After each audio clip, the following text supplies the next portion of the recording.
The Gemara says that the Rebbeinu Shalom showed Moshe Rabbeinu a coin of fire. Matei shel eish heralei HaKadosh Baruch Hu l'Moshe mitachas kisei hakavod, and the Rebbeinu Shalom said, Kizat yitnu. This is the mitzvah of Machzos HaShekel. That's what the pasuk says. Zeh yitnu. This is what you should give, because the Kadosh Baruch Hu physically showed Moshe Rabbeinu the image of the coin and said, "This is what I am referring to." Now there are several such instances where Kadosh Baruch Hu showed Moshe Rabbeinu clearly, visually, what was referring to. Kadosh Baruch Hu showed Moshe Rabbeinu a menorah shel eish. Kadosh Baruch Hu showed Moshe Rabbeinu the levan and how to be mekadosh it. But those are both intricate concepts. We can understand where you have to show it in order to explain it. Just like by a difficult lesson, sometimes you get up and use the blackboard. So Kaviyachol, the Rebbeinu Shalom explains to Moshe Rabbeinu, shows Moshe Rabbeinu what it's supposed to look like and how you make it. But the mitzvah of Machzos HaShekel is a mitzvah to take a coin and to give it. What do you have to see? What's so hard to understand?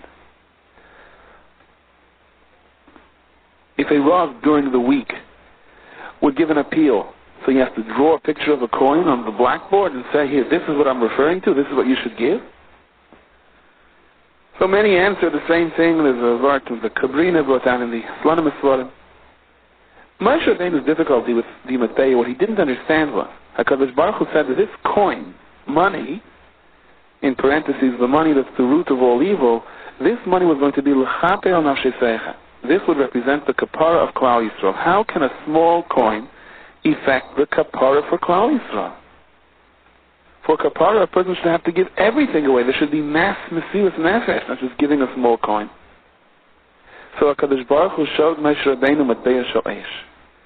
Fire represents the fire of the Yetzer Hara that burns within a person. The fire of the Yetzer Hara that prevents a person from giving that coin. And once you're dealing with the Yetzer Hara and a Yid extinguishes that Yetzer Hara, whether it's a small fire or a big fire, then that is l'chaper al nafsheisecha. That automatically represents kapara. That's what it means when it says that HaKadosh Baruch Hu showed Moshe Rabbeinu matei shel eish. HaKadosh Baruch Hu showed the Yetzer Hara that holds back that matei. Now the kapara of the Yid may depend on his ability to extinguish those fires. The Yorjah Rebbe in the Sefer Der Moshe explains this a little differently. The lashon of the Yerushalmi and Shkolim, Perik Aleph Halacha Daled, as we quoted it before, was more than just that HaKadosh Baruch Hu showed Moshe Rabbeinu a fiery coin. Rather, Kimin Matei shel eish, Heralei HaKadosh Baruch Hu l'Moshe mitachas kisei hakavod, v'amalei kizeh yitna. HaKadosh Baruch Hu showed Moshe Rabbeinu this fiery image of the Medaya from underneath the kisei hakavod, from the heavenly throne. HaKadosh Baruch Hu was showing Moshe Rabbeinu that money can extinguish the light of a person's neshama. If his whole focus on life, his whole perspective is only geared to money. Whatever he does is only based on the dollar signs that he's going to see behind it. Whatever he says is based on money. How he talks to people is based on money. How he plans his day is exclusively based on what is going to be the most profitable for him. That is his whole aspiration in life. As a result, he's extinguishing the other fires, the other cheshek, the other enthusiasm that's supposed to be within the person, the art of his neshama. So money is dangerous. But by the same token, if he conducts himself properly in regard to money, by giving tzedakah, b'leiv shalom, with gimilas chasadim, being mechanech one's children, and so on, so the mitzvah rises all the way up until the kisei hakavod. And he's zeicha to great pleasures both in this world and in the world to come. So HaKadosh Baruch Hu showed Moshe Rabbeinu matei shel eish. Fire, as you know, is the symbol of either the greatest blessing or greatest curse. Without fire we can't live, we can't warm ourselves, we can't cook, and fire, if not controlled properly, can obviously destroy. So HaKadosh Baruch Hu says that's what money is. Money is like fire. Do it right, it is the greatest bracha in the world. You can come all the way up until the kisei hakavod. You can be zeicha to the greatest chusim. Handle it wrong, and it becomes the symbol of destruction. The Be'er Moshe quotes from the Sefer Dvash Lefi from the Chidah, the Reches Zayin Ois Vav, a most fascinating thing. The Chidah says the world stands for 6,000 years until Mashiach comes. And while in every generation the Yetzer Hara presents many different nisyonos, but for the world at large, there are dominating nisyonos, dominating tests. The first 2,000 years of the world, the Yetzer Hara had its greatest strength to get people to be Pesheya in Znus. You had the Darim Mabel and so on. During the second group of 2,000 years, it was Avodah Zarah. And during the last 2,000 years before Mashiach comes, it's money. It is only during our days that we have this talk of global economies, of how the entire world is sort of linked together. And less people are involved in actually servicing others, and more people are just involved in making money. Not that that's necessarily something evil, but it's something that is a two-edged sword. But that was the Kadosh Baruch Hu's plan for the world. Znus, Avodah Zarah, Mammon. The Rashi Teves are Zam, anger. There's a pasuk in Chavakuk. The Zam Titzad Oretz. In other words, this was the plan of the world. Not that each of the respective Nisyanis aren't negated to each generation, but these are the dominating Nisyanis. There used to be a craving for Avodah Zarah, taiva for Avodah Zarah. So the Gemara says in Masechtas Sanhedrin, they took away that taiva. What replaced it? It's brought down in the Ar HaChachma from the Mechel of Moshe. Quote, She'achar bitul hu Avodah Zarah shel HaKadmonim, hamamayim hu Avodah Zarah. Think about it. Avodah Zarah was a psychological state where someone bowed down to some type of a statue or some type of an entity, and he believed that now he doesn't have a daig in the world. His whole desire in life was to donate everything to this power which is going to shield him, which is going to protect him. Don't people sometimes have the same attitude toward money? The Hine Sulam Mutzav, so the ladder stands on the ground. The Balaturim tells us Sulam, ladder, is Gematria Mammon. Money is the emes of Gashmiistic thing. It is the symbol of Gashmiis. It's what makes the world go round. However, if you handle it right, the money that is based in Artziyos, that stands on the ground or in the ground, can reach up to Shemai. And that is if you perform the mitzvahs of Chesed and Tzedakah that you can, based on the amount of money that is allotted to you. So just like the ladder is a means of either going up or going down, so is money. Now the problem with money is there's very little room for the middle. It's either up or down. And that's why our Parshas Ki Sisa, begins with Mastas HaShekel, that represents the Kapara for Klal Yisrael.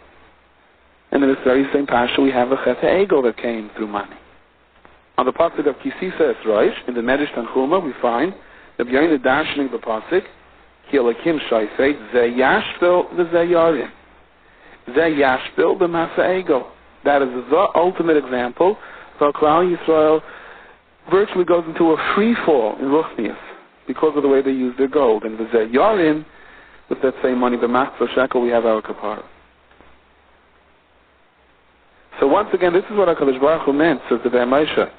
When the Rebbeinu Shalom told Moshe Rabbeinu, here is the Metbeya Shaleish, that I'm showing you Mitachas Kisei HaKavod. The Kisei HaKavod, the heavenly throne, represents the Shirish of all the Neshamayos. The Zohar HaKadosh says, Kol Neshamayos Gezurais Mitachas Kisei HaKavod. In other words, the Be'er Moshe explains, Shmira on the Inyan of money creates the Tahara for the Neshama that is formed mitachas Kisei HaKavod. And therefore it says also, the Gemara in Bava Basra says that tzedakah is genuze tachas Kisei HaKavod, hidden underneath the Kisei HaKavod. Through tzedakah, in other words, through using money properly, the person is zachar to be makabel pnei shechina, because his neshama returns to its makar, to its shayrish, in its complete shleimus, where it came from. There's that famous cliche of the wife who goes off to the hospital to have the baby, and she leaves all the instructions for her husband, detailed, spelled out clearly, double-spaced, capital letter, how to cook supper, how to change diapers, how to clean the floor and take care of house. And so he speaks to his wife on the phone, and he's complaining that somehow the supper just doesn't seem to be cooking. I don't seem to be getting anywhere with it. And he complains that he followed all of her instructions. He washed the chickens, he peeled the chickens, he cleaned the chickens. The right spices, the exact amount of spices. He put everything into the pot, the water, it's all set to go. And his wife asks him, did you turn on the fire? And the husband thinks for a couple of seconds and says, you didn't write that on your list. There's a very similar marshal brought down in the Ben Pius Yosef, but a person who was an apprentice by a silversmith, and after training him for a while, the silversmith gave him all the instructions, wrote it down for him so he can go off on his own. The only thing he didn't write was that he should place the coals in the fire before he starts working. It gets to a certain point where it's so obvious that if you have to write it, there's a problem. The nimshal is, the Torah gives us instructions for mitzvahs. The Gemara tells us how to perform the mitzvahs. The Shulchan Aruch breaks it down and specifically tells us, after our training period, what to go out and do. But it should be self-understood that a mitzvah has to be done with a cheshik, that a mitzvah has to be done with a brand, that a mitzvah cannot just be a mundane thing to get over with. It is brought down in the Likutei Torah from the Arizal, the Ber Moshe says that a mitzvah below kavana is like a guf without an neshama. And that could also be what HaKadosh Baruch Hu showed Moshe Rabbeinu, a medbeya shel eish nitachas kisei hakavod. In other words, the HaKadosh Baruch Hu was showing Moshe Rabbeinu, says the Ber Moshe, that when a mitzvah is done with kavana, with islavos, with cheshek, the b'chinas eish, then you are connecting yourself to your shayrish nitachas kisei hakavod. Then you are doing what you're supposed to do. In the absence of any real enthusiasm or joy to the mitzvah, it's kiguf b'loi neshama. But the more neshama, the more the mitzvah rises, and that's the zeh yorim that the Medrash refers to. The Chassam Sofer says what's really dangerous is when a person is extremely stingy when it comes to tzedakah, or when it comes to spending money on mitzvahs or for the chinuch of his children and so on. However, when it comes to a dvar aveira, he opens his pocketbook wide. That's dangerous. That's the order of the kitrut. For tzedakah, you have no money, but for indulging in your aveiras, you do. The Chassam Sofer says that's pshat in the Medrash, v'lekachtem lachem b'yom harishon, rishon lecheshbon avaynis. Why is Sukkot when I'm buying the Daled Minim, rishon lecheshbon avaynis? I just went through my Rosh Hashanah, Yom Kippur, didn't I have a kapara in all my aveiras? When it comes before Sukkot and you have to spend so much money on your Daled Minim, and you have to spend so much money on all of the mitzvahs of the Yom Tovim. So your attitude then has a lot to do with the way you're going to be judged on your previous aveiros. If you're willing to spend money and you do it with love for mitzvahs, even if chas v'shalom a takala occurred and you were nichshol in an aveira, even an aveira that you spent money on, so it's offset by the mitzvah. Every aveira needs a kapara, but the ramifications of the aveira are not so quick to come. It's not so severe. Because if he spends money on mitzvahs also, you're much closer to doing tshuva on that aveira. But if you are not willing to spend money on mitzvahs, and you have absolutely no problem to spend money when it comes to your own tithes, that magnifies the aveira, that amplifies the aveira, puts it on a whole different scale. So it's precisely after Shoshana and Yom Kippur that you don't have kaparas avaynos, and you're starting a brand new slate. There's a whole clean year ahead of you. So it begins by having to spend a lot of money on Sukkot. Because this is the Hadamah to the year. At least if you do this with love, it can offset any possible money you spend on an Aveira. And that's why it's Rishon Hu Lechem Lecheshbon Avaynos, says the Chassam Sofer. This is your first new test of the year to see how HaKadosh Baruch Hu is going to cheshbon your Aveiros. On what scale are your Aveiros going to be placed? And that explains that Haman comes running with his shkolim to give to Achashverosh. He wants to entice Achashverosh to go against Klal Yisrael, but Haman wants more.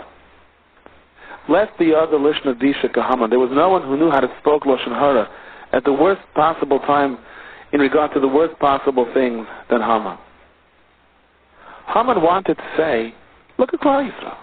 You don't have to worry about their mitzvahs. They're done without love. You don't have to worry about the good things they do. It's not coordinated. They don't care for each other. Just look how they indulged in your Sudais, Achashverosh. Just look how they enjoyed every second of all this splendor and luxury. They totally forgot the Rabbeinu Shalom.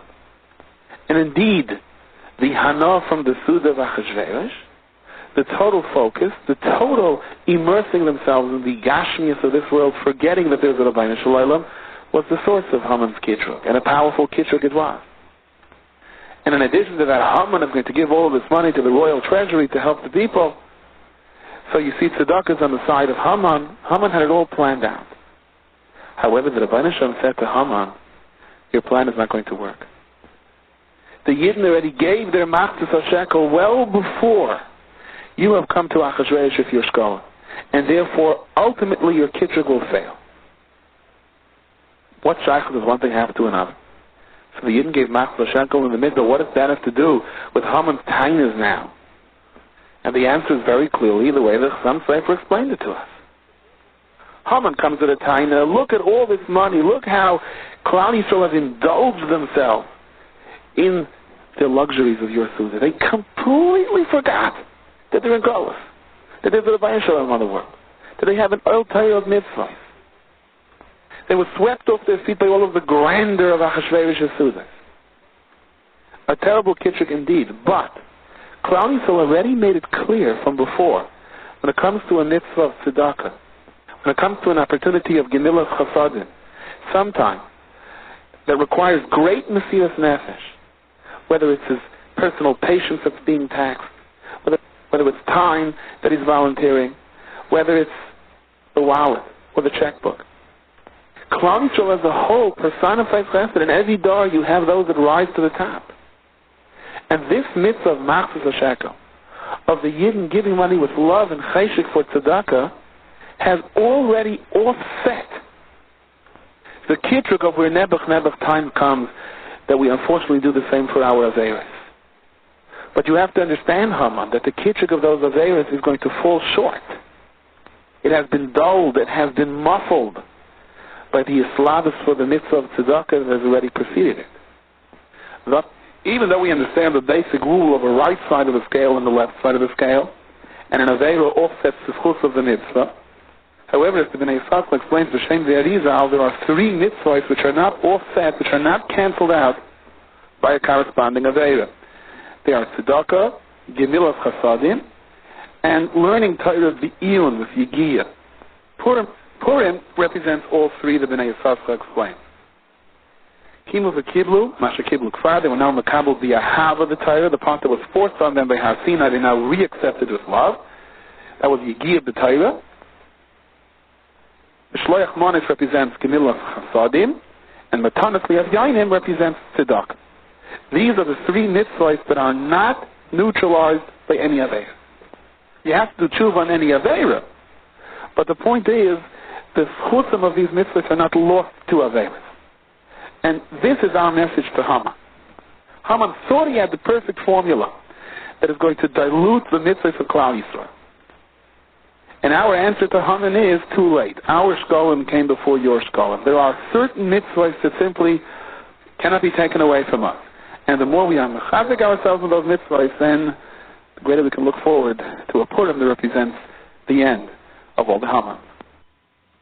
The Sefer HaKodri gives us a very interesting perspective about the Chet HaEgel. All the Ummahs, all the nations of the world, during that period in the Midbar, and for many, many years afterwards, dealt with religion as something tangible. There had to be something to look at, something to bow down to, something to hold on to, something to serve, something to hug.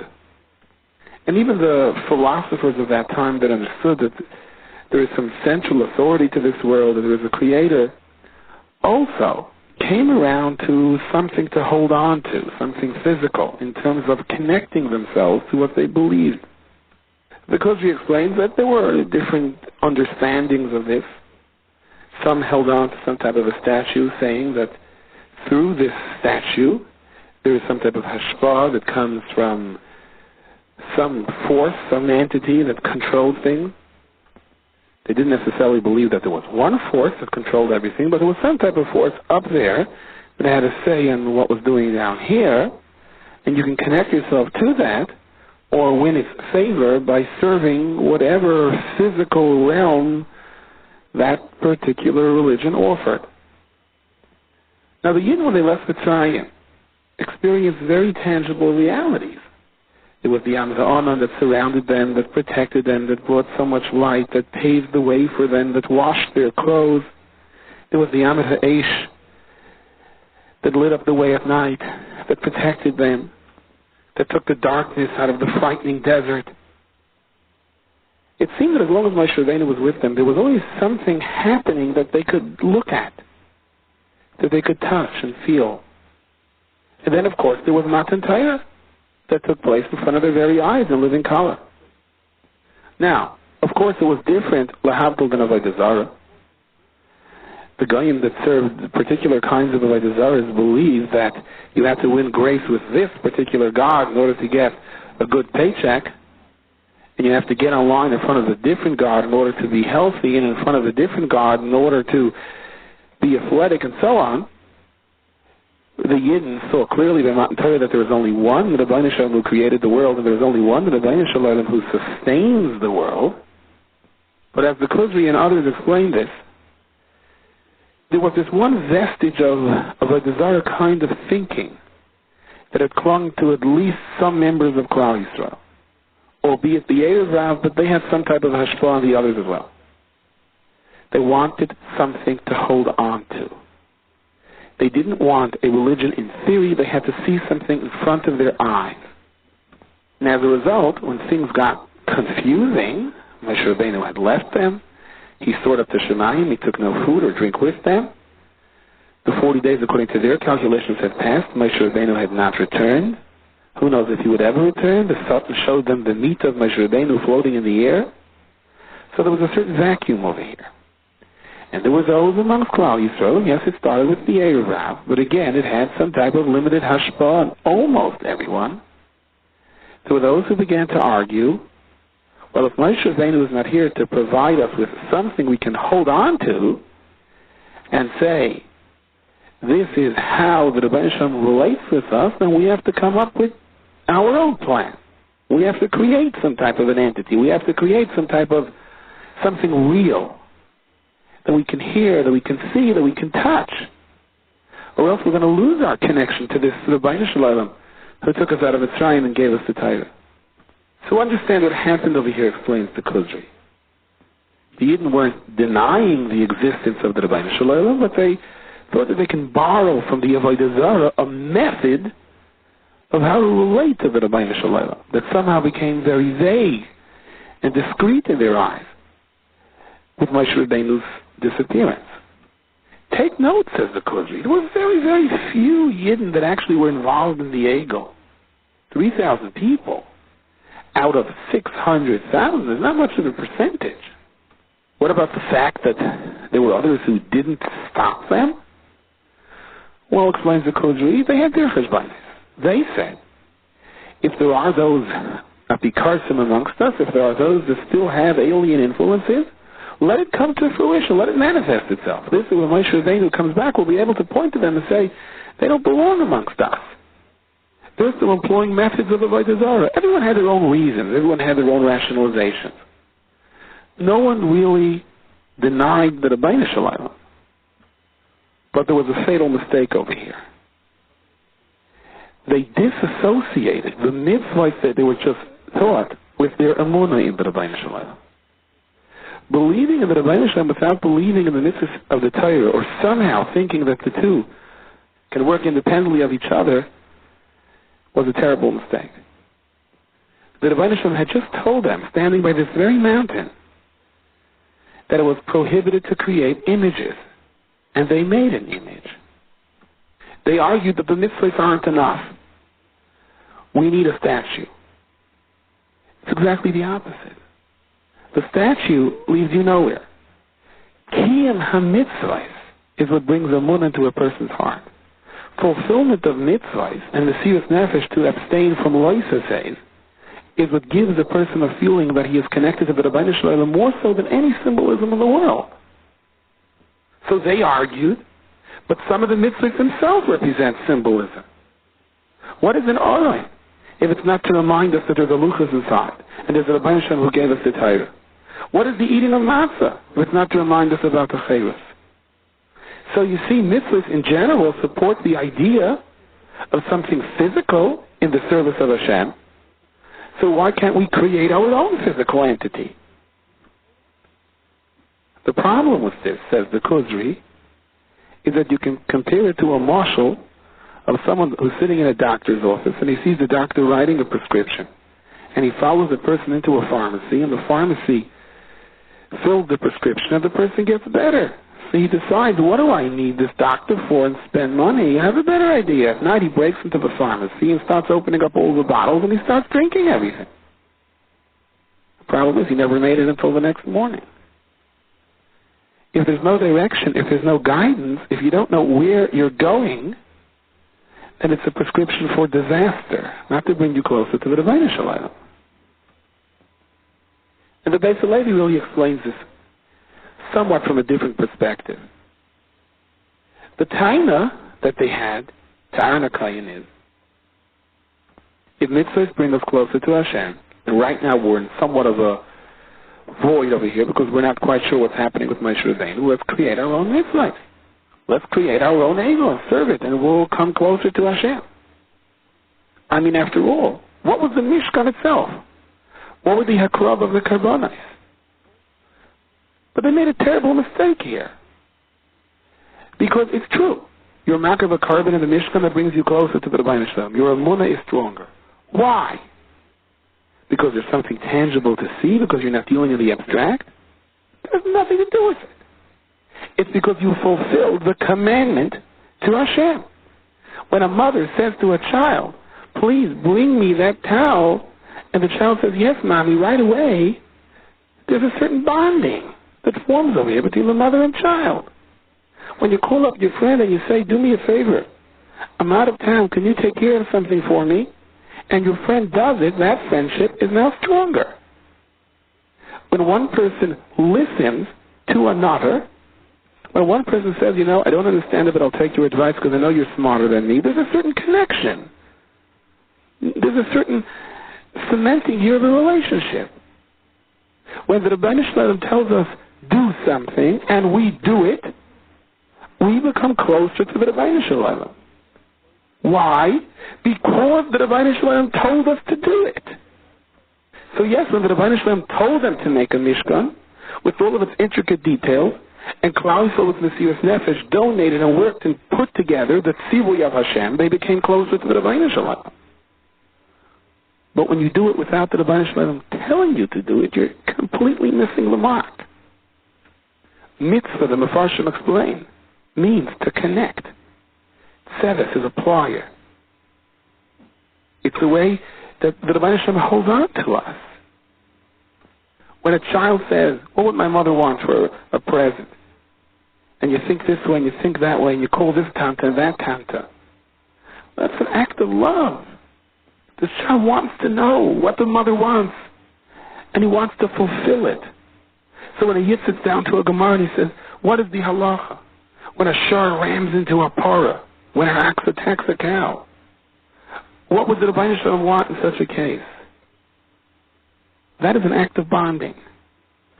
There's nothing in the molecules of the Gemara that connect you to the Rebbeinu Shalom. It's the fact that you are seeking what the Rebbeinu Shalom commanded you to do and you want to fulfill it. And we find an interesting thing.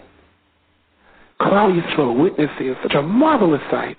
Their enemy, the one who was looking to destroy them, has to schlep Mordechai. He has to lead the horse. Mordechai rides high and proud. The garbage and the sewage comes down on Haman's head. His daughter commits suicide. It would seem that should be the end of the story right here and there. But it's not that way. Mordechai returns to his sackcloth, and Klal Yisrael is not appeased yet. All right, so we know that technically the Gzeira to destroy them had not yet been recalled, so there was no reason for rejoicing yet, but they should have had a good feeling that the political climate was changing in favor of the Jews. Yet when was there the ultimate menucha?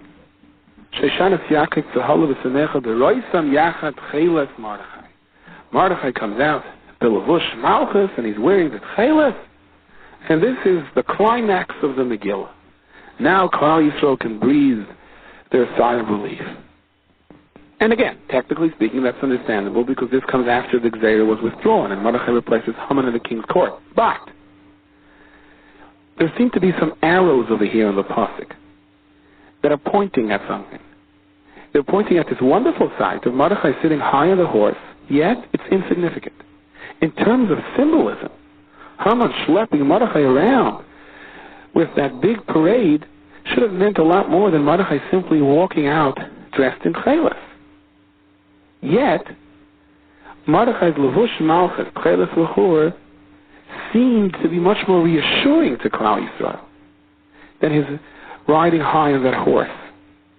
Yavni Nevers is a Meir de Gevart. There are several simonim how you can pick out what real chelas is. The kind that comes from the chalav fish, the kind that we're supposed to have in our tzitzis. One of the simonim is that this blue dye, real chelas, can't be erased. You can use the greatest detergents in the world. It is not going to lose any of its color. It's going to stay as crisp and blue as the water, as the sky. It would not fade at all. What happened over here? Klal Yisrael was overwhelmed. Achashverosh makes this big suda for them. And there was a good hashgacha. Kosher meat. Now, Mordechai is standing over there, and he says, don't go. Don't go. Klal Yisrael says, Mordechai, it's not polite. And the king invites you to a meal, you go. And if the king takes the time to offer us kosher food, we should for sure go.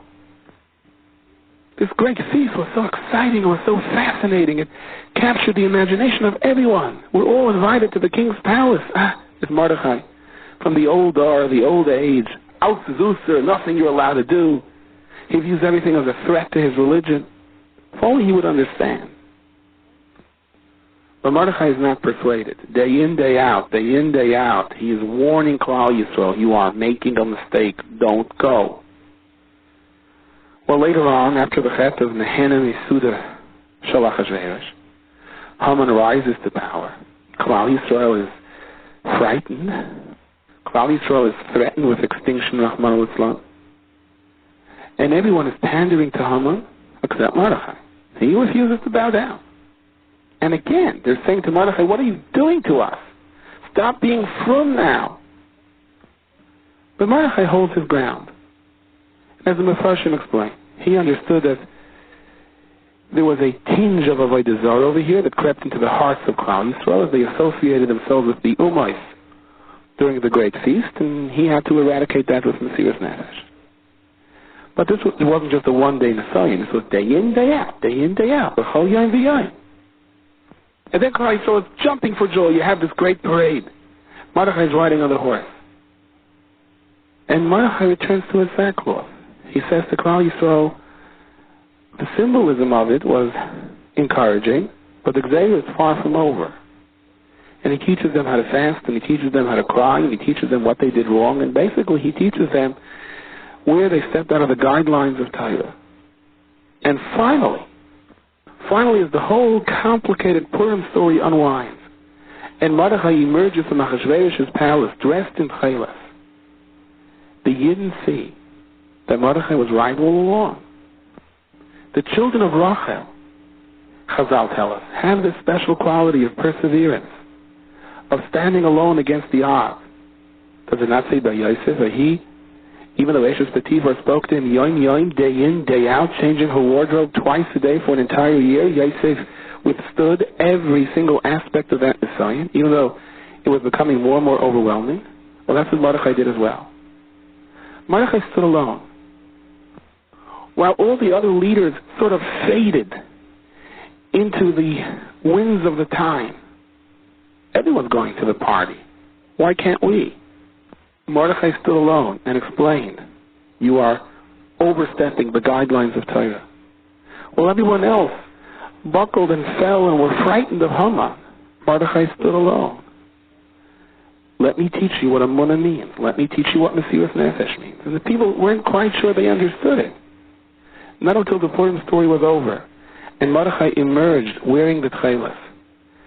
The tchelis that they saw on Mordechai taught them what tchelis is. That as much as sometimes you feel you're in a vacuum, you feel you're alone, you feel, where is the Rabbeinu Shalom? Where is my attachment to the Yiddishkeit that I'm supposed to be serving? Mordechai was not mispoiled. He just continued on following the guidelines of the Torah. Despite the overwhelming detergents that were washing away against the spirit of Klal Yisrael, Mordechai's Chelis remained clear, it remained faithful, and in the final analysis, everyone else faded away and Mordechai emerges. And Klal Yisrael learned the lesson that Mordechai was really teaching them all along, not to be overwhelmed by symbolism, not to be overwhelmed by where things seemed to be going. Mordechai remained loyal not to what was popular, he remained loyal to what was right, to his interpretation of the mitzvahs of Hashem, how the Torah is to be applied given the current situation. And that's why this was the Nechama for Klal Yisrael, because all along, what did Klal Yisrael really want? They wanted to be accepted, they wanted security, so they ran to Achashverosh's party, so they bowed to Haman. It's very similar to the experience Klal Yisrael had when they turned to the Egel, or at least listened to those who argued the point of an Egel. We need security. We need something to hold on to. The Rebbeinu Shem is too abstract to us. Mordechai taught them. Granted, there are nisyonos in life. There are times you feel lost. Open a sefer. Do a chesed. Daven a longer Shemay Esrei, and suddenly you'll see things that you thought were abstract concepts. These very mitzvahs are the most tangible things you can possibly associate yourself with. While everything else fades, this is for real. A famous Bavchan once complained that it's not fair. A chazan can sing the same nigun again and again and again, and there's no problem with that.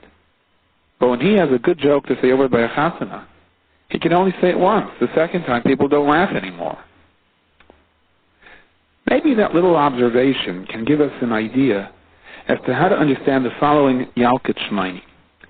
Moshe Rabbeinu broke the Luchos. The Yalkut Shmaini says as follows: The Oisei Shah at that time, Nigzera Gzeira al Yisrael, a decree was issued on Klal Yisrael, Sheyilmudu Torah mitoch hatzar, that they're going to learn Torah through difficulty, umitoch shibud, being forced at the same time to work for others, to be subjugated to others, umitoch hatilto, never quite with the menuchas hanefesh that they would like, on the move, umitoch hatiruf, umitoch hatchak, umitoch she'ein lehem nezaynus, not enough parnasa, umitoch oisei tzar. And within all of these difficulties described, all of these frustrations, all of these pressures in the backdrop of where a Yid is supposed to fulfill the mitzvahs of the Torah, Mitzvahim, the Yidden will still persevere. Through the Tzar, they will continue to learn. And as a result of this fulfilling Torah and mitzvahs through Tzar, Asir HaKadosh Baruch Hu l'shalom lehem schara, l'maysa Mashiach. Eventually, when Mashiach comes, Kadosh Baruch Hu will pay back the reward kafel u'mechupa, double and double. So what the Yalkut Shmaini is saying, yes, after the Luchos breaks, it's going to be much more difficult. The background scenery that you're going to have to live out your Torah during the years that were given to you on this world is probably not going to be an easy scenery to deal with. The distractions are going to be many. You're going to be pulled in many different directions, but if you manage to maintain the tahara of your neshama and still spend your day learning and fulfilling mitzvahs, note that there is some benefit to this. Ultimately, your reward is going to be much greater. The Seifler in the Sefer Birchas Peretz explains as follows. Before the Luchos were broken, there was no gzeira that you didn't have to learn Torah mitach tzar. No shibud, no tchak, no pressure. For the Gemara says in the Sechtes Erezin, Ki l'mali le'nishtabru haluchos, had the first Luchos not been broken, le'nishtakha Torah miYisrael, the Yidden would have never forgotten anything. If the Torah would have never been forgotten, that means every Yid somehow would have a natural connection to all of the mitzvahs of the Torah, to every single printed word in any sefer, and therefore our lives would be different kinds of lives. And we wouldn't have to work to understand. There wouldn't be so many children falling through the system of our chinuch. Everyone would have a natural feeling. The Rebbe opens up a Gemara, he starts saying, and suddenly every child has a light bulb that lights up and he understands everything. The Gemara, the Rashi, the Taisus, the Rishonim, the Mefarshim, Al-Pi Kabbalah, everything he understands. That's what would have happened if the first Luchos weren't broken. But the first Luchos were broken. So now, as the Stipler explains it, there's a Metzius Chadasha. There's a whole new reality. And that is, yes, the Torah is within us. It's in our genes, so to speak. The Malach taught us the Torah before we were born, but as we are born and brought into this world, we don't really remember anything. And if we do want to acquire the Torah, it is mitach tzar and it is mitach chak. And it is the perseverance, even with difficulty, that allows us the ability to be able to acquire Torah. The Rambam in Hilchos Talmud Torah says, "Ein divrei Torah miskaimen d'misha mirapa atzmei aleim." The divrei Torah doesn't really last in someone who has a nonchalant, lackluster attitude to learning. Says the Rambam. And those that have it too good, their Torah doesn't last either. Too much food and drink, that kind of Torah doesn't have the effect that Torah is supposed to have. It doesn't stay. It doesn't have staying power. So who does have the power to hold on to the Torah and it becomes part of him? Ella rather, says the Rambam, one who is Meisanevish himself for Torah, u'mitzayir gufei tamid, yal yitir shinili einav uliaf apov tenuma. It's something that we see b'chush. You open up a newspaper, I'm talking about a kosher newspaper, of course. It's geschmack, you turn the pages, you read, the hours go by, you open up a sefer, and all of a sudden your eyelids stop dropping. And you get very fidgety and you can't sit. There's a famous story. The Paila Shagaita working in the house steals one of the Shafkamars, and when they finally figure out that it's her, they say, why? Why did you do this? And she begins to cry. She says, please, I did it for humanitarian reasons. I have an old father who's been up many nights now. He has insomnia and he can't sleep. So they say to her, so why did you steal the Shafkamar? She says, well, obviously there's some type of magic potion. I see the master of this house, as soon as he takes it out, it works instantly. His head drops. There's no question about it. When a person sits down to learn or starts to learn, there are unnatural maniyas.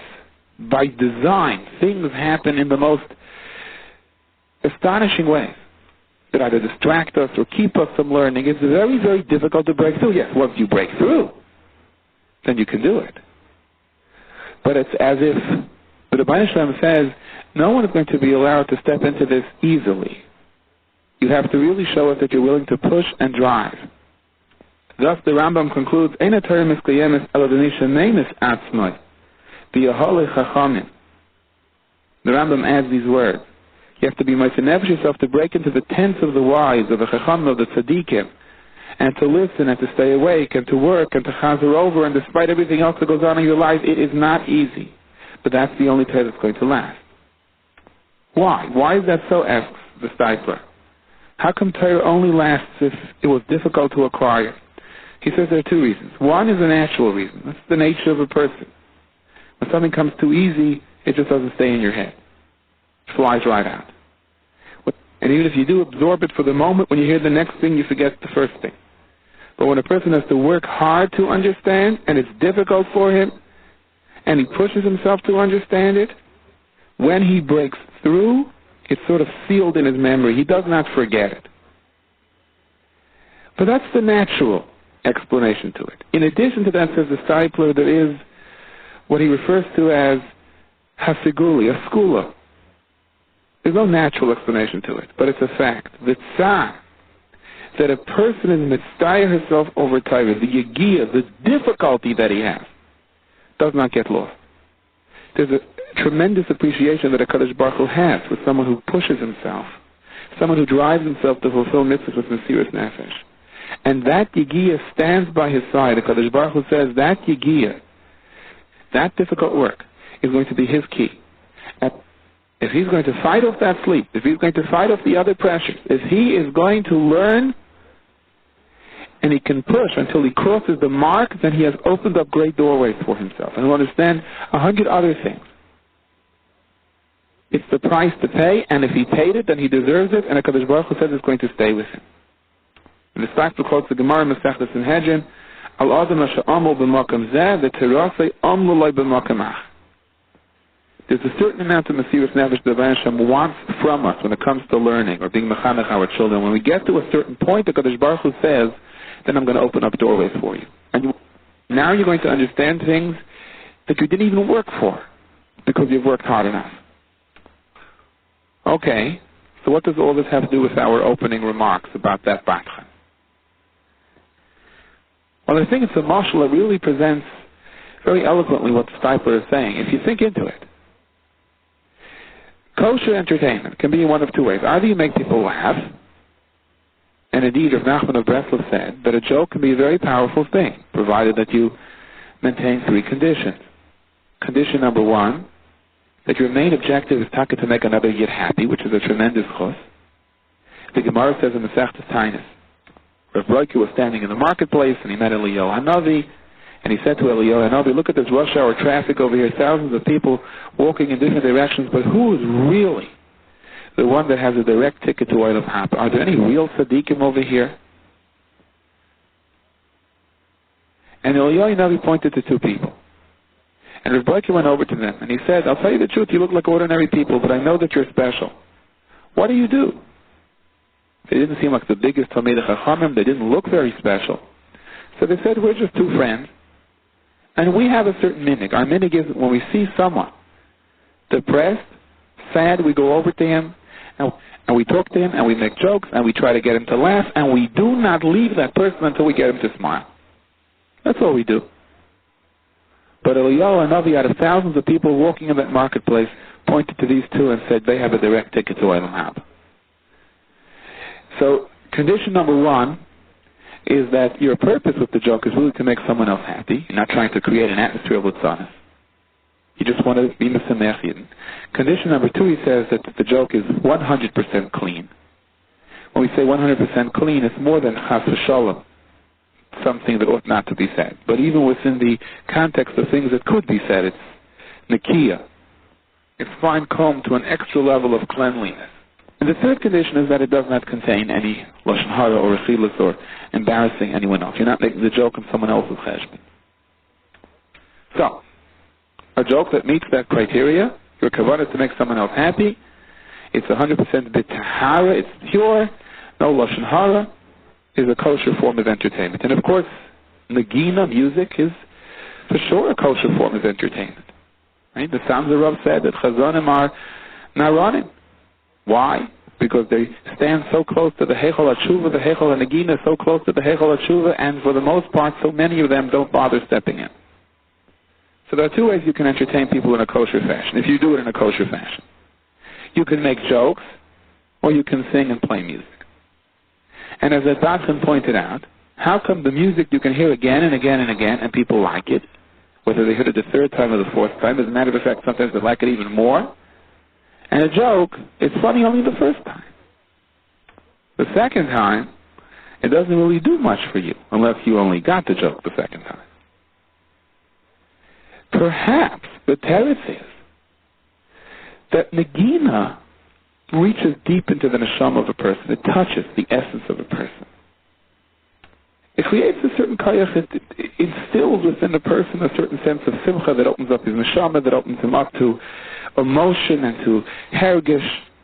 We find in Tanakh that the Nevi'im had musical bands before Nevuah when they wanted to generate an atmosphere of Nevuah. Elisha looked at Nevuah for the moment because he got angry. He asked them to play music for him. A joke also makes someone happy, is also entertaining. But what makes the joke funny? What makes it funny is if you're surprised by the outcome.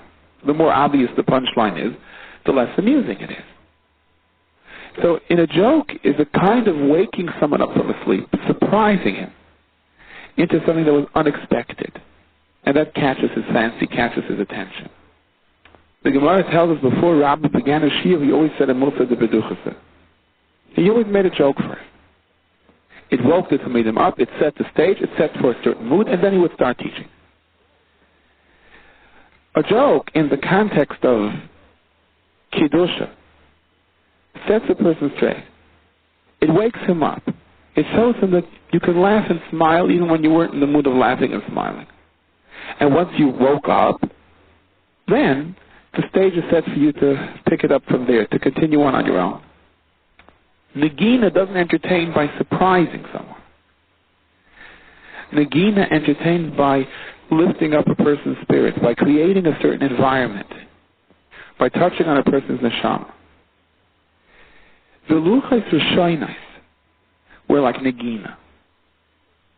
A person opened up a sefer, he was like overwhelmed by a symphony orchestra. In the luchos rishonos, you opened up a Gemara, you couldn't close it. How can you close it? The music was so beautiful. The more you heard it, the more you wanted to hear it. And as many times as you learned the Gemara, the more you wanted to learn it. As long as the shiur went, you wanted the shiur to go on. In the context of luchos shniyos, after the luchos were breaking, we don't have these madrigas. We don't have the ability of hearing Torah the way someone hears music. At first, we're sleeping. We have to be woken up. We have to be surprised into the Torah. In a sense of, look, we look around, we see the world, and you're telling me that there's something special about a Gemara? We have all time that Sodom has in front of us, and you're telling me that the true Tainik down here in this world, and one that is the key for the ultimate Tainik is in a sefer, is going to a shiur? I don't see it, I don't feel it. But when a person tries hard enough, suddenly he breaks through. Suddenly he's happy. But it has to come with Yigiyah. Sooner or later he'll say to himself, I didn't realize how geschmack this could be. But until you get to that surprise, you have to knock very long on the door. Amar HaKadosh Baruch Hu Ramesha, the Medrash says, Al titzar b'luchos rishonos. Don't feel bad about the first luchos. Shei aseres hadibros levad. There was just the aseres hadibros. Or b'luchos hashniyim, in the second luchos, ani noitzim luchos sheyibem halachos, medrash, v'agados. The first luchos was just the aseres hadibros? We wouldn't have had the rest of Shisha Sidra Mishnah, the rest of Shas, the rest of Midrashim? And the answer is no, just the opposite. In the matzah of the first luchos, the Yidden read the first luchos, and automatically they saw Kala Torah Kula, they saw all of Shas, all of the Midrashim, all of Shulchan Aruch, the whole Zohar, everything was there. In the matzah of the first luchos, the Yidden could have read the luchos again and again like a nig, and they would never get tired of it. Everything would open up in front of them. Every yeshiva in the world has one limit: first seder, second seder, third seder, aseres hadibros. And it's like this song. The whole world, all the heavenly spheres, Kala Torah Kula, unraveled in front of them when they listened to this song. Once the luchos are broken, we don't have it anymore. We read the aseres hadibros, we just see the aseres hadibros. We don't see anymore. You want to know Shas? You want to know Mishnayos? You want to know the Midrashim? You want to know Agadat Gemaras? You want to know Zohar? You want to know Sifrei Musar? You have to take it one page at a time. And it's not automatic. You have to go step by step, Madrega by Madrega, from Rebbe to Rebbe, constantly learning something new that you did not know before, a phenomenon that didn't exist with the first luchos. As soon as you saw the aseres hadibros, you knew everything. You just wanted to hear it again and again. That brought you closer to HaKadosh Baruch Hu. In the matzah of luchos shniyos, it doesn't work that way.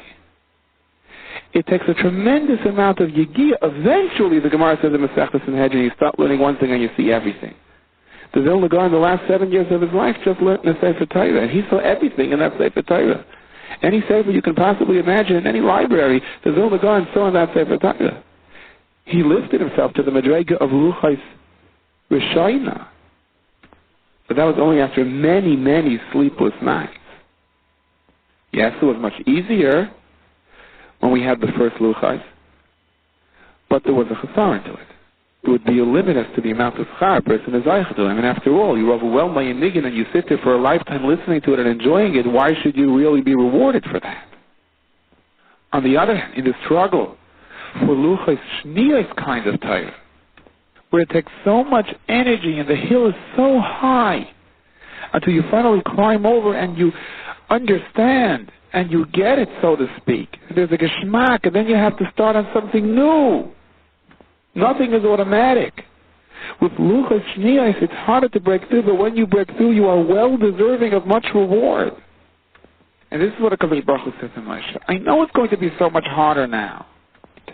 Then again, bear in mind, umitoch oisei tzar shehem mitztarim, also HaKadosh Baruch Hu l'shalom lehem schoram l'maisa Mashiach kafel u'machupo.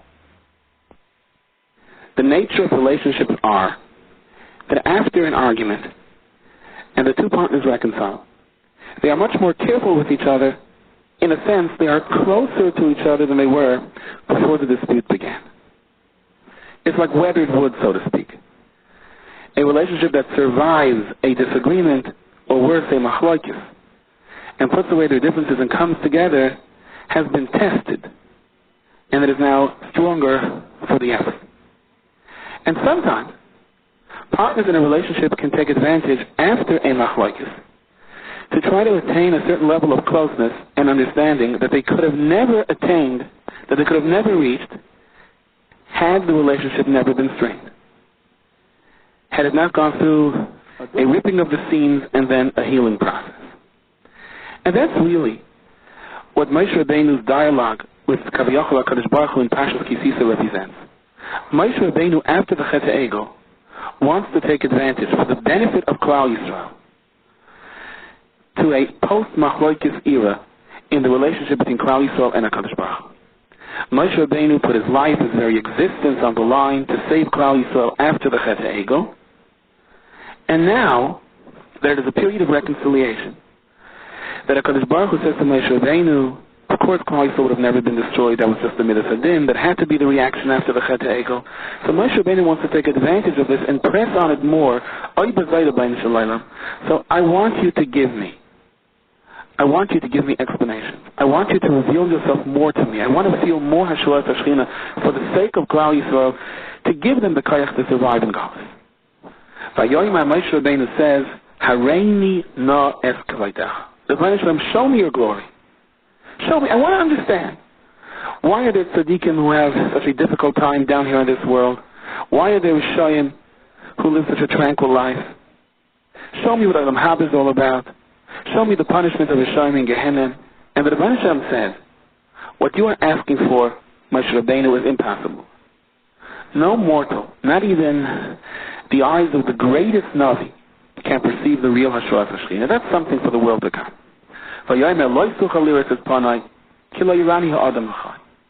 However, I will show you my cover to whatever degree it is possible for you to grasp.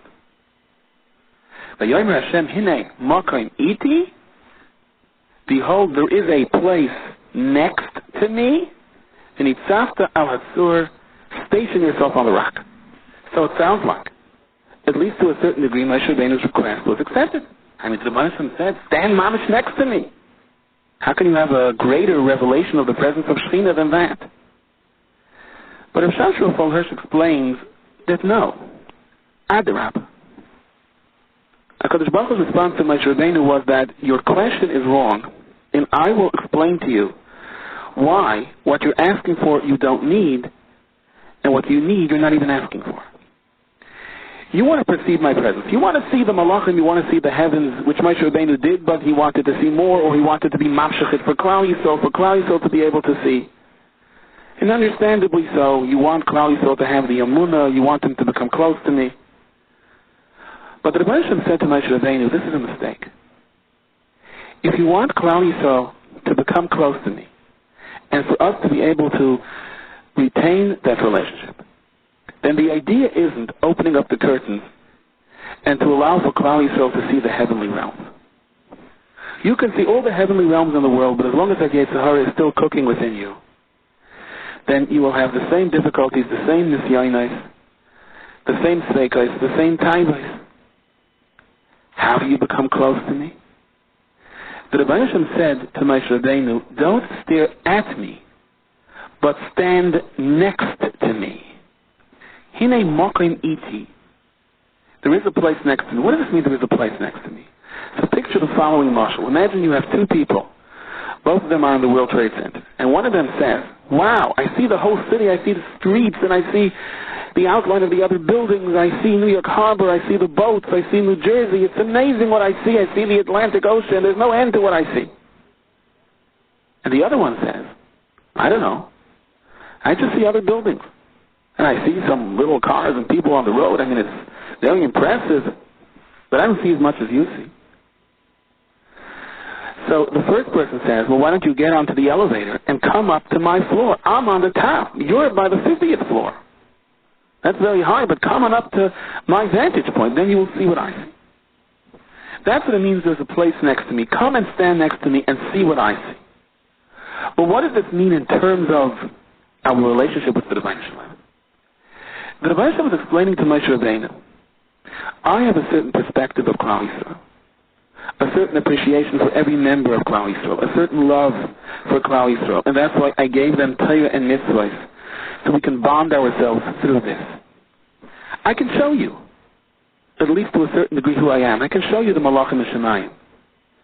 We can drop all of the distortions of this world and you can see the Rebbeinu Shalom clearly. But that is not going to make you closer to me. What's going to make you closer to me is to look at the world the way I look at the world. And how would this manifest itself? When a Yid has to make a decision, he's at a crossroad, and he factors everything in, and then he says, okay, what would the Rebbeinu Shalom want me to do? That's what I want to do. And even if you're not sure, but you cry out, the Rebbeinu Shalom, tell me, what would you want me to do?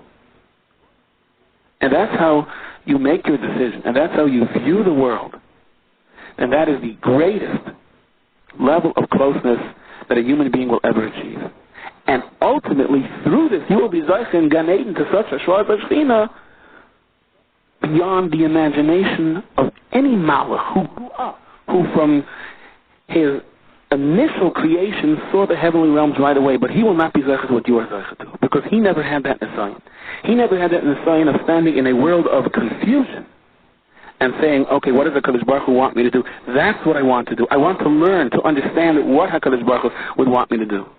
I want to be able to say I am standing next to HaKadosh Baruch Hu and I am viewing this situation. I am looking at this problem and I will go about it in the manner that HaKadosh Baruch Hu would want me to go about it. That's what it means. There is a place next to me. And the more a Yid thinks that way, the closer he becomes to HaKadosh Baruch Hu. Even more so than by Gilui Eliyahu or by heavens opening up to him. The Chassam Sofer was extremely close with his Rebbe, Rav Nosson Adler. And one day, the yeshiva had to disperse for various different reasons.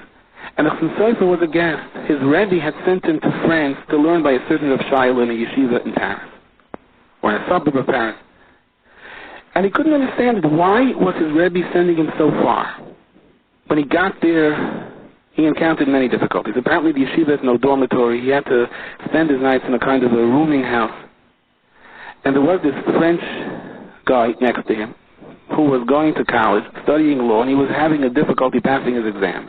And he would bang his head manish on the wall, screaming and yelling all night because he couldn't understand his book. Now the Chassam Sofer held like the Rambam. The Rambam says, oh, the Yishanti, you have to sleep 8 hours. But the Chassam Sofer says, who says you have to sleep every night 8 hours? He slept every second night 8 hours. In the intermediate night, he was up and learning. So when the Chassam Sofer went to sleep, he needed that sleep. And here he had this Frenchman banging on the door, so he had no choice. He knocked on the door and said, why don't you go to sleep? So the man said, because I don't understand his book. So the Chassam Sofer read him the book and explained it to him. And he had to keep on doing this. The man was thrilled. He had the best tutor in the world. It was the only way the Chassam Sofer can get some sleep. And when that person finally announced that he was leaving, and the Chassam Sofer said, Baruch Hashem, now I can properly immerse myself in learning, he got a letter from Rav Nosson Adler to return. And he continued to be baffled because Rav Nosson Adler, even after he returned, never explained to him what the point was. And he wouldn't understand until many years later. Napoleon's army laid siege to Pressburg. They bombarded Pressburg. The Chassam Sofer recorded all the events of that year in a sefer called Sefer HaZachraynis.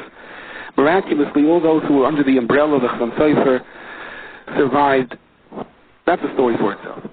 We'll leave that for a different time. After the Austrian-Hungarians retreated, they surrendered to the French. Despite the Chassam Sofer's warning that no one should endanger the lives of others, there were two very inconsiderate individuals who decided to take advantage of the situation. And they went around collecting arms from French soldiers who were lying on the field, and they were selling them to the Hungarians. They were arrested. And the Chassam Sofer was also implicated in the charges because they found some records that the Chassam Sofer had once resolved a dispute between these two, although it was unrelated to their arms deals, but that was enough for the French military to assume that the Chassam Sofer was the mastermind behind this rebellion against the French. The Chassam Sofer and these two were going to be tried by a military court, and everyone was told that that meant only one thing, a sentence of execution, Rahman. The only thing they had to wait for was for this big military judge to arrive from France, and he would sign the order. The Chaim wrote his tzavah, then he cried by the cave of Nasnabra. The entire town of Preshburg did whatever they could, but was to no avail. Finally, this big judge, who was known to be an anti-Semit and to be ruthless, arrived. And it turned out, who was this judge? None other than the very one that Chaim Sofer helped pass his initial law exam.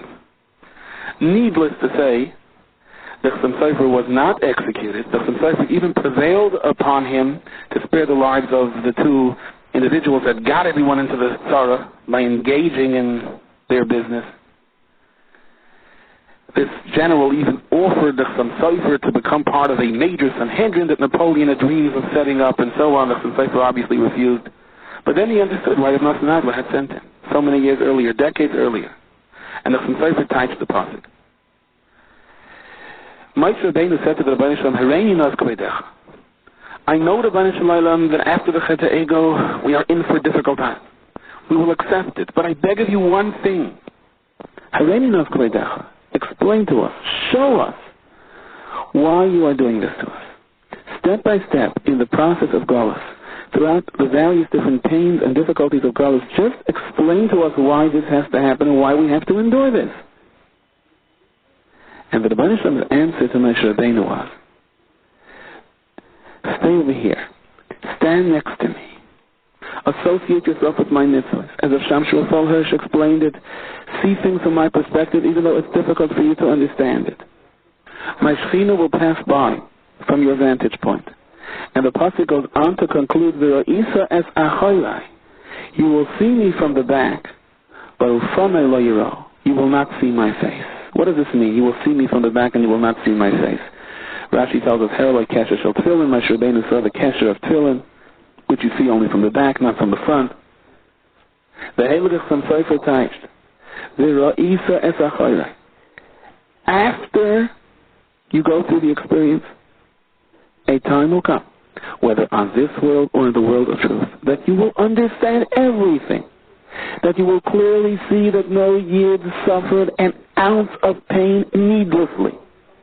No one experienced a morsel of frustration unless there was a purpose for it. In retrospect, the time will come you will look back and you will indeed have 20/20 vision. You will see everything and understand everything. Don't worry. But I cannot explain it to you while it is happening. You can only see it afterwards. For if you will understand it while it is happening, then it won't be an assignment. Then that won't be the test of Galus. And you will not satisfy the purpose of your creation. And the reason that you as an individual live the life that you live with your particular nesiyainos and the difficulties of your specific circumstances. You can't see it from before. You can't understand it from before. You can have a munah that there is a reason and believe that one day you will understand it.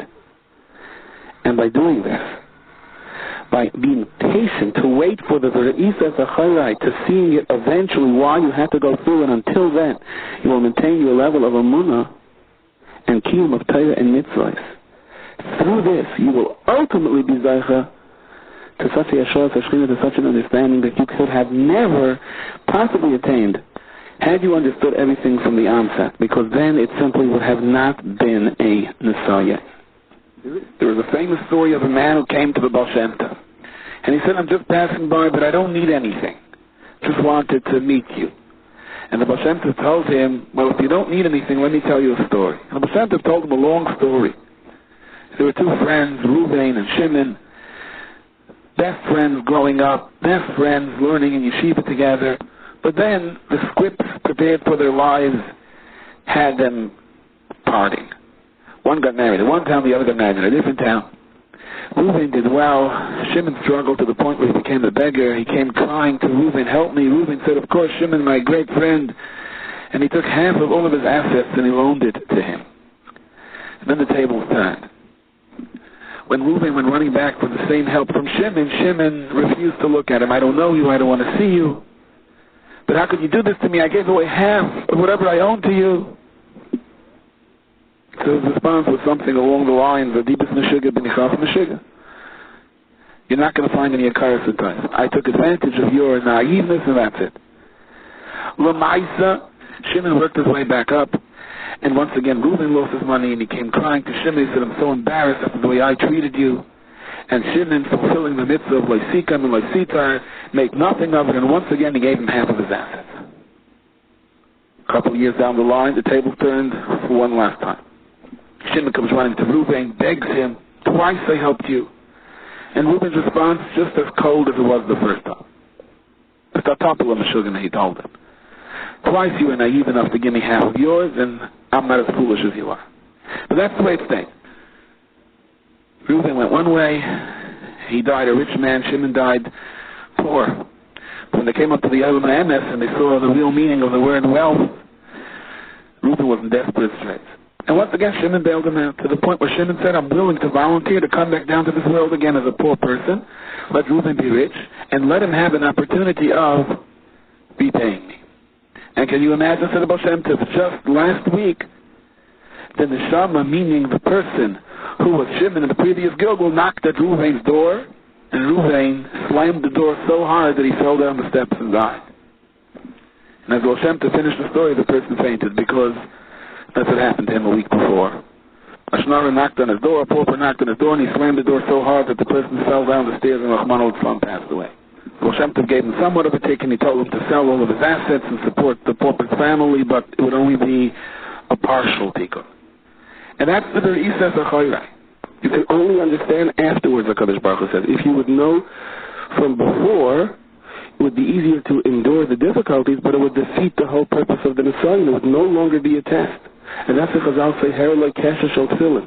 When Moshe saw Kaviyacho, only the back, of course it doesn't mean in a physical sense, but in concept, he only saw the back of the HaKadosh Baruch Hu. He saw the Kesha of the Tefillin. The Kesha of the Tefillin is the shame of Daled. The shame of Shaka. Yaakov Avinu said, HaKadosh Baruch Hu created this world, will also say, die, enough of my sorrows. In other words, Yaakov Avinu said, I understand that whatever I have to go through in the course of my life is a chesh, but it's the reason I'm here. I'm paving the way for Klal Yisrael, and I won't suffer 1 ounce more than what I have to. When there's no longer a need for it, when it will no longer represent my future world forever after, it'll be die, it'll be enough. After the Chet HaEgel, when Moshe Rabbeinu heard that the Rebbeinu Shalom Shechina would no longer remain in Klal Yisrael as it did before, so the Medrash says Moshe Rabbeinu reasoned that the student must follow his Rebbe's example. If when the Rebbeinu Shalom is angry at the Bnei Yisrael, he removes himself from them, therefore I must do the same. So Moshe Rabbeinu took his tent and he pitched it 2,000 amos outside the camp. Now take note of that number, 2,000 amos. The Dafka 2,000, but not any further. Why? Because any further would have meant that on Shabbos, a Yid who wanted to talk to Moshe Rabbeinu could have not reached it. It would have been past the Tchum. So take a look at what's happening over here. Moshe Rabbeinu is trying to distance himself from Klal Yisrael, but he makes sure that he's accessible. It's like a parent who says to a child in a store, okay, we're finished, but the child is not finished. He's still looking at some of the toys. And the parent says once more, perhaps this time a bit more irate, we are going, we're finished, it's late. And the child ignores the parent. Because in the back of his mind, the child knows the parent is not going to leave him in the store. So the game begins. The parent starts walking out of the store and says, Moshe, I'm going, goodbye.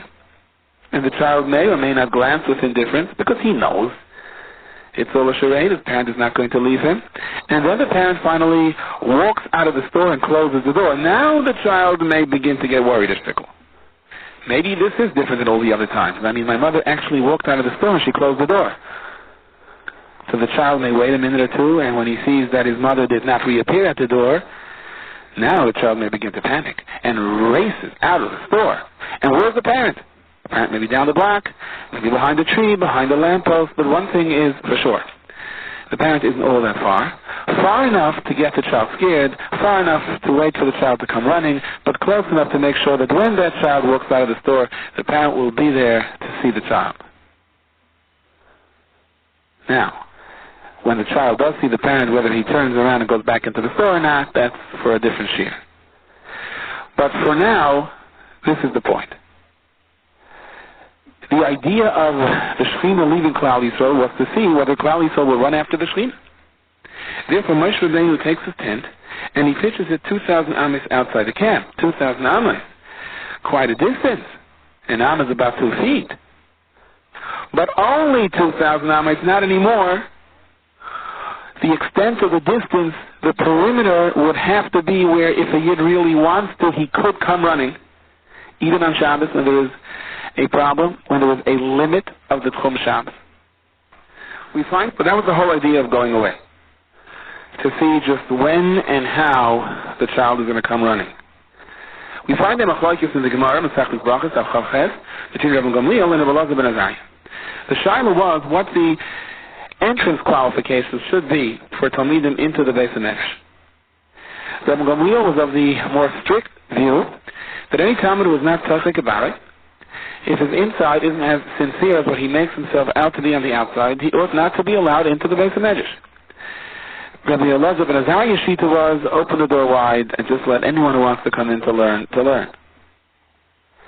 When Rabbi Gamliel was removed from the Nasius because of the story that took place over there, which we won't go into now, Rabbi Elazar ben Azariah took over, and indeed he opened the Beis HaMedrash wide. And when Rabbi Gamliel saw how many new chairs there are in the Beis HaMedrash, when he saw how the Beis HaMedrash filled up with the open door policy, Chol Shadaka, he felt bad. So the Mefarshim say, why did he feel bad? I mean, what did he think? Obviously, if you remove all the restrictions, the Beis HaMedrash is going to fill up. What surprised Rabbi Gamliel over here? So the Chassidish Sfarim say, Rabbi Gamliel saw that when many of these Talmidim that were not Teichei Kibarim, that indeed were not sincere, came into the Beis HaMedrash, and suddenly they were surrounded by an environment of Kedusha, they became Teichei Kibarim. So initially he didn't want that. He said it's going to bring down the Madrega, it's not going to create the atmosphere that he wants.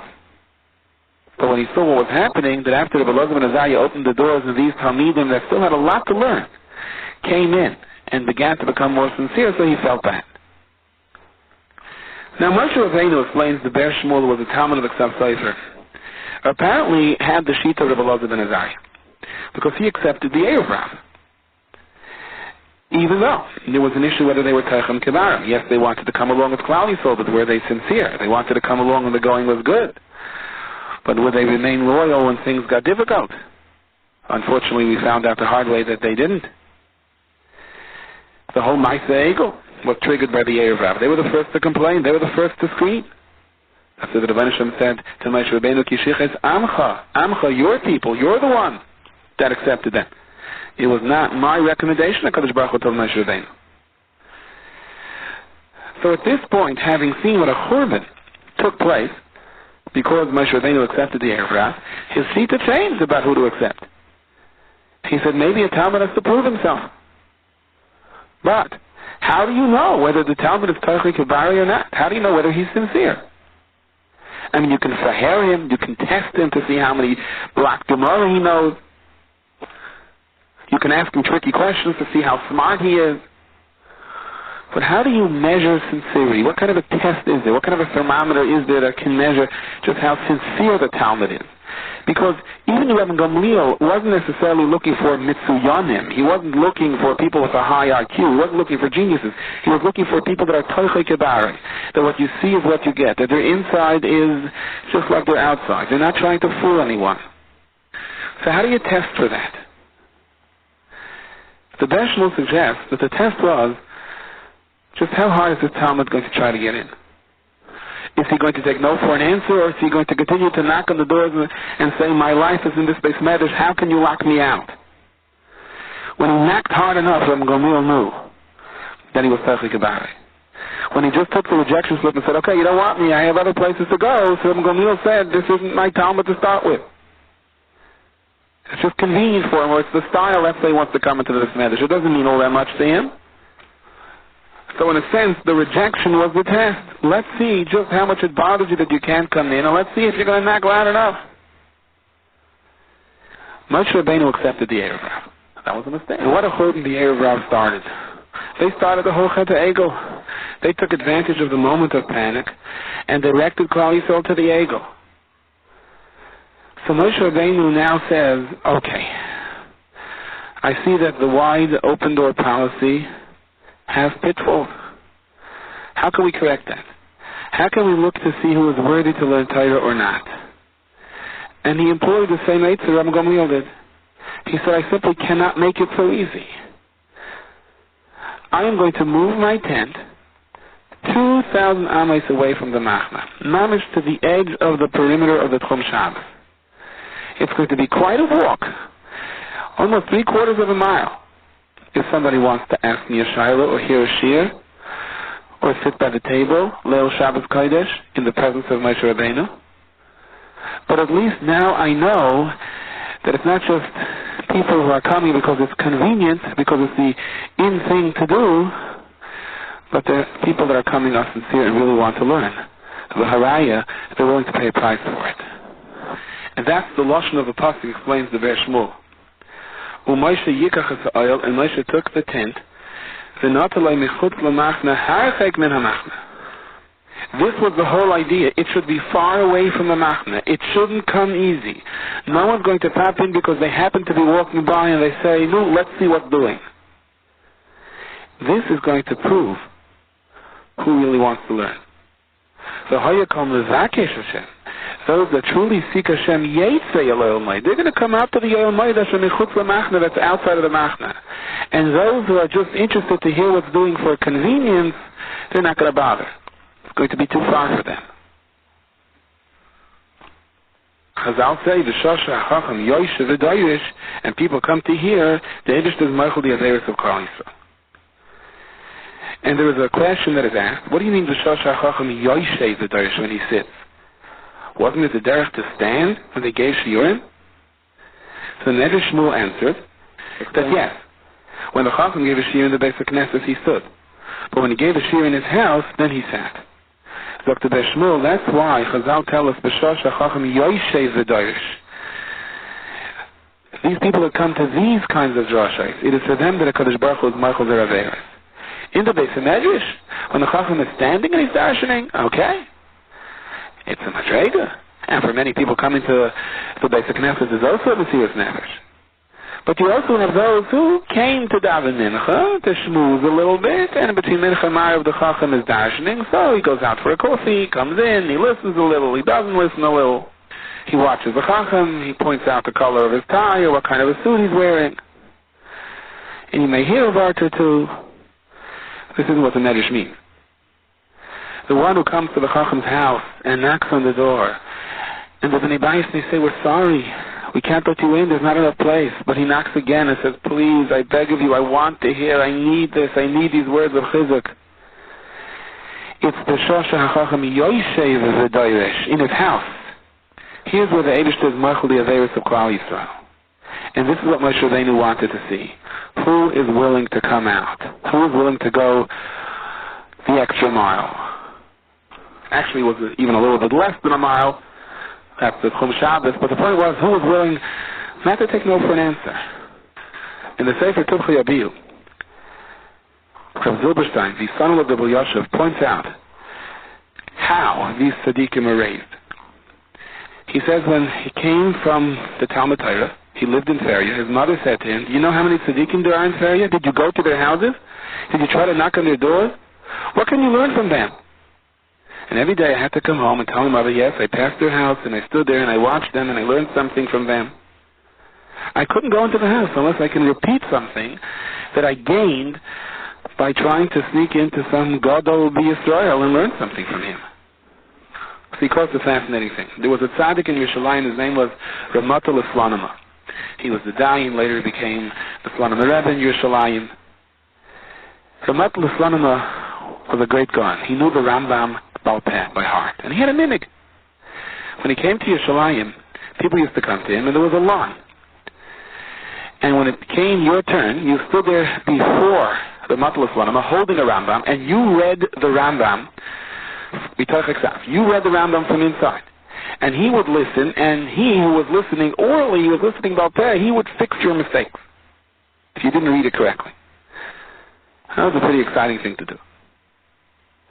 I once heard from a Yid who was by Rav Breuer, Zecher Tzadik L'Vracha.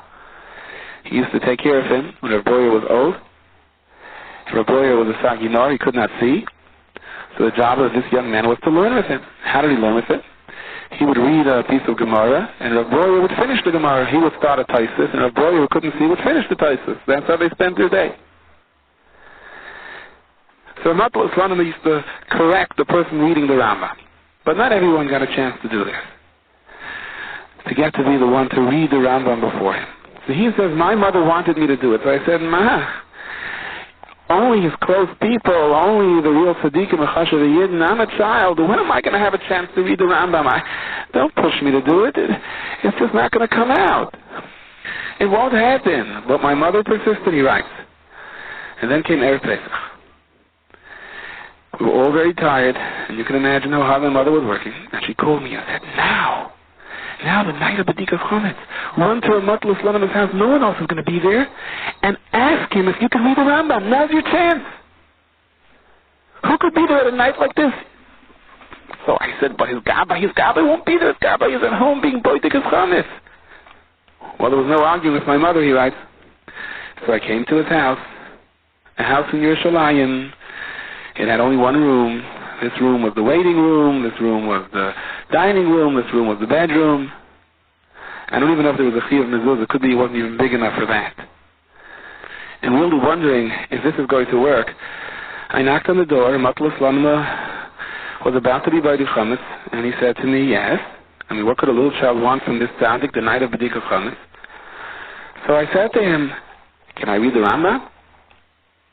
So he asked me, what are you learning? And I told him Perek HaKoines. He said, okay, so read the Rambam from Hilchos Nizkei Mamai. And so the Matul Islam continued his preparations for B'dikah Chometz. He kept on sweeping, and I held the Rambam in trembling hands and read it. And he corrected my mistakes. But you know something? From that time and on, I got into the rotation. I was a regular to read the Rambam. This child now grew up to be a regular that people come and ask shilas to, and is a God of Yisrael. Why? Because his mother instructed him. The more difficult it is to get to a tzaddik and learn from him, the harder you have to knock, and the higher you have to climb. But never take no for an answer. This shiur is distributed by Koladas, 11 Stay Chemet Street, Yerushalayim. For donations, please call 02-5383-999. Fax 02-538-0267. Postbox 57035.